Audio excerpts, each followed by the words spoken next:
May get together nga kami ng mga kaibigan ko, kaya naman sabi ko dito na lang kami sa may House of Us. Dito lang yan sa may UENSTI Caloocan sa may Caimito Road. At makikita nyo sila sa second floor.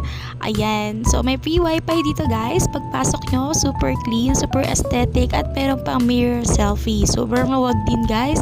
And of course, ang dami nilang pagpipili ang menu na hindi kayo mauubusan ng pwedeng tikman. At talaga namang masarap yung pagkain nila dito. Kahit na yung pinili lang namin ay yung kanilang best seller na Vietnamese salad rolls, aglio olio, and shrimp pasta alamia.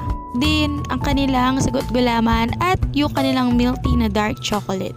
Very affordable din at pasok sa budget ng mga estudyante. Kaya kung naghahanap kayo ng chill place and affordable na mga kainan, dito lang yan sa may Caloocan House of Us Restaurant. So yun lang guys. Thank you. Bye!